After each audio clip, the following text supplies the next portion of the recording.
Hey guys, Sandy here, and welcome to day number 5 of Follow a Sketch Friday. Today I am scrapbooking this one photo of our family. It is going to be the title page of our 2017 album, and I'm using this sketch from Sketches in Thyme, and this does call for 3 photos. I am only using one. This is going to be one of those times where I use the sketch as a jumping off point and don't really exactly follow it. I am going to be using my new stencil so I can do this circle bit that they have, and I'll definitely pull in some stars and some layers, but let's see what I can do. So the first thing I'm going to do is grab some gelato and put it on some packaging. And I decided that I wasn't going to use water this time. I was going to use some glimmer mists. And what I hoped that would do was kind of add some opacity to the glimmer mist so that the color would be on this craft cardstock a little bit better, since I did choose to use craft and not white. Now for some reason this blue glimmer mist did not want to spray, so I had to dump it out a little bit. And there we go. And I just splat it on down there. Now I watch other people do their packaging technique, and it really looks like a technique. When I do it, I just look like I'm kind of like throwing stuff around and it's just splatting everywhere. But you know what? I'm okay with it being a splat technique more than, or if you can even call it a technique, I'm okay with it being splatty and not more technique-y, I guess. So anyway, I did this with my blue, and I'm also going to do it with my pink. And I tried to have a little bit more control with the pink. And I think part of my problem too was that I had used a really large piece of packaging, and I probably should have used something that was a little bit smaller just to give me a little bit more control. Well, but you know, you learn as you go. You're always learning. And I know that this definitely would have looked different had it been on white cardstock. But I did not want this. I wanted this part, like this glimmery, shiny stuff, to kind of blend into the background a little bit. So I got this shimmers pot. I don't even know what, I know there's different names of shimmers, but I don't even know what it was. Like, I'm just not sure. It's the first shimmers I've ever owned. I got it in my Secret Not Secret Kit Club.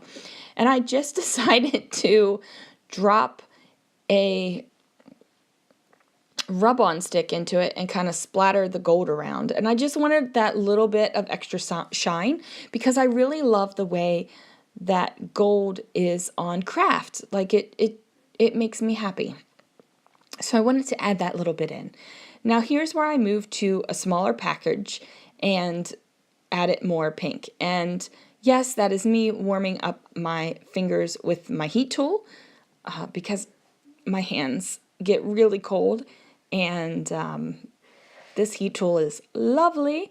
So I do use it to warm up my hands a little bit, but we don't need to tell anybody that. So I get that dried, and one thing that I've learned, since I didn't do any gesso or any prepping or anything to this craft cardstock, one thing that I've learned is that if I heat it on both sides, usually it will stay kind of flat. Like, it's not perfect, and I keep rubbing it flat to help that out a little bit because I don't want a super warped page. Now it is going to be going into a page protector, and that does help it. So if it's warped just a little bit, it's not really a big deal. And then I just rolled it and folded it a little bit just to make it a little bit more straight. And that made me happy. So now I'm going to figure out what I'm going to do with this page.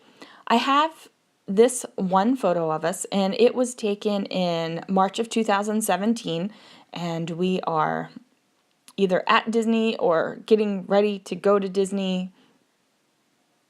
We're at Disney. I believe we're at Disney. So there we are. We do enjoy Disney a lot, so I figured it was an appropriate photo. Sometimes for my title pages I use photos, sometimes I just decorate it, and this time I thought I would like to use a photo. What I'm doing here is just trimming off a 1/4 inch all the way around the page, And the reason why I decided to do a 1/4 inch all the way around the page rather than a 1/2 inch on 2 sides like I usually do is because I had kind of marked where my stencil was going to go on the top of it, and I knew it's only a 1/4 inch difference, but I was afraid that if I didn't mark it and I did it a little bit weirdly, that it wouldn't line up. Who knows? So I know that I'm going to put this paper on top of something. I know it's going to be matted, and for some reason I decided to put that date paper that came in my Citrus Twist kit on before I put on the background paper, which was a dumb move. So I took that off. I grabbed this glitter paper, and this is an old glitter paper from Die Cuts with a View Stack. And one of my favorite ways to gut is to use my trimmer and just hold the paper to the edge, and it gives you about an inch around the edge. So it's perfect for when you need to gut your papers for that layered background. Now this, I just ripped that paper. I wasn't even paying attention. So I used some ATG on the front, and then I used some washi tape on the back. And in this little washi tape roll holder, I keep a roll of washi tape that I know I'm not going to really use on my layouts. It's one that I either got in a kit or it came in a value pack, or you accumulate some washi tape that you just know you're not going to use. And what I do is I use it as regular tape, so that way it gets used up and it's going to be safe for my pages. So that's what I do. So I get that on there, and here I am using this washi tape, and I do this on the back of all the pages that I gut, just because when I'm moving layouts into an album, or say for some reason somebody needs to pull a layout out, when they put it back in, there's a smooth surface. It's not going to catch where the two papers meet up.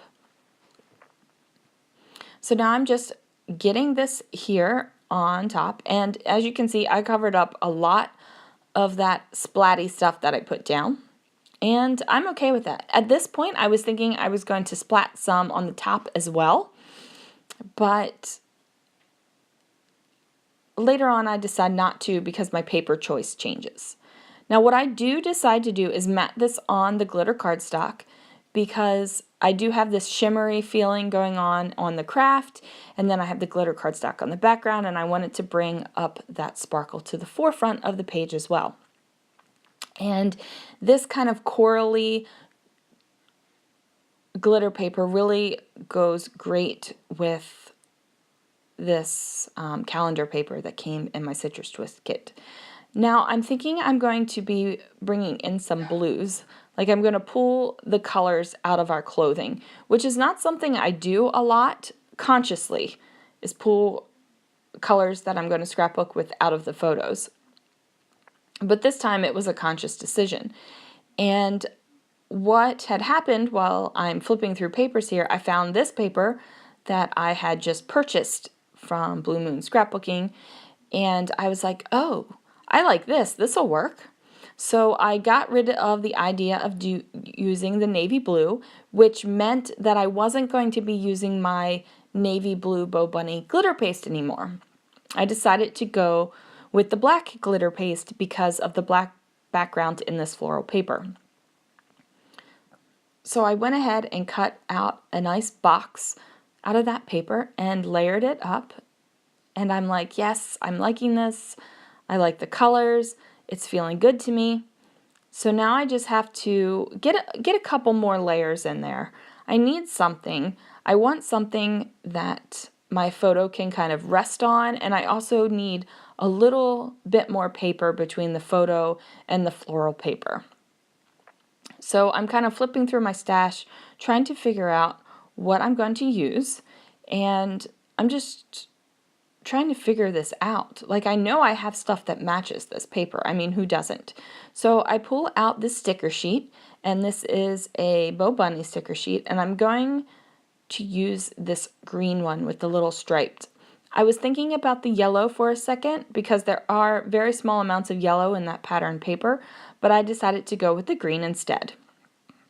I'm just going to trim off the excess and toss that over. So now I have a little ledge, And this makes me super happy because now my photo has something to rest on and it's not just kind of floating out there in the middle of the page. And now I'm thinking about what I want to do and what colors I want to use, because I definitely need another layer, like I said, between our photo and that floral background. And I pulled out a piece of solid cardstock and I thought that the color was good. But then I'm looking at it and I'm like, that is an awful lot of just blank space with no texture, no pattern, no nothing. So I went to a little stack of Gossamer Blue papers that I had that I bought when they went under. I bought a couple Traveler's Notebook kits, even though I don't have a Traveler's Notebook to work in. And this paper turned out to be great. It's a lighter version of that tealy blue color in the pattern paper, and it does have some pattern on it. It's a subtle pattern, but it is there. So that makes me happy because I do like to have different textures and different patterns going on my papers. There are some times where I just like solid cardstock or solid paper, and that makes me ridiculously happy sometimes as well. But for this page, I wanted a little bit more pattern. So here I'm just lining up my stencil and trying to figure out which is the perfect way for it. And this is how I had it, so it's going to work. I decided that I'm going to take off the photo, and that way the photo will sit on top of this stenciled,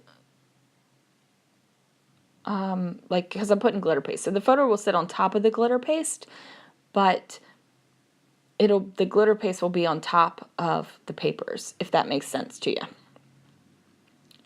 Now I just went ahead and washi taped it down in 3 areas just so to help me, keep it in place, because I do know that glitter paste does have the ability to run underneath of the stencil a little bit. So I'm trying to be very careful with my technique of putting it on. I'm kind of pushing down on the stencil while I am applying the glitter paste. And I'm trying to stay, I'm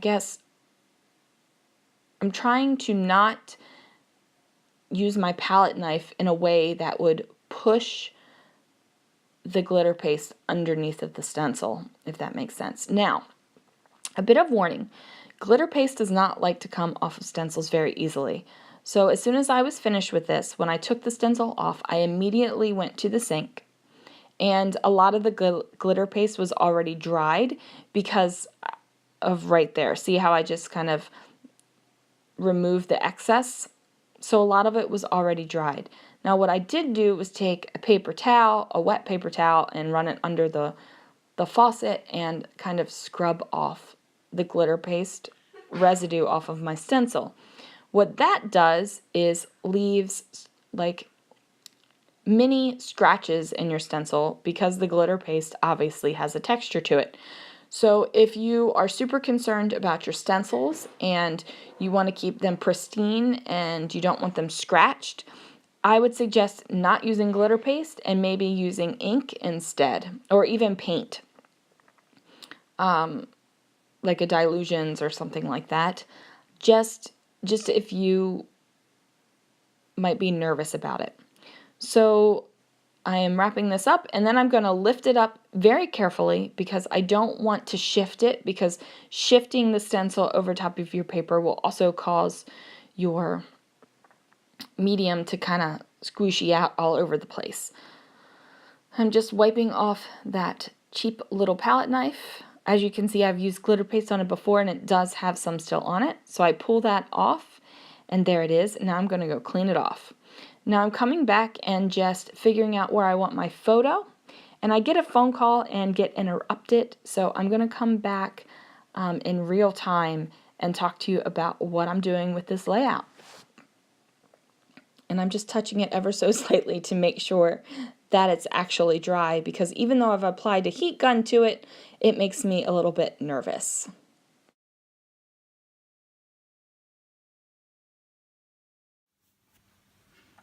All right, so I got a phone call while I was wrapping up this page.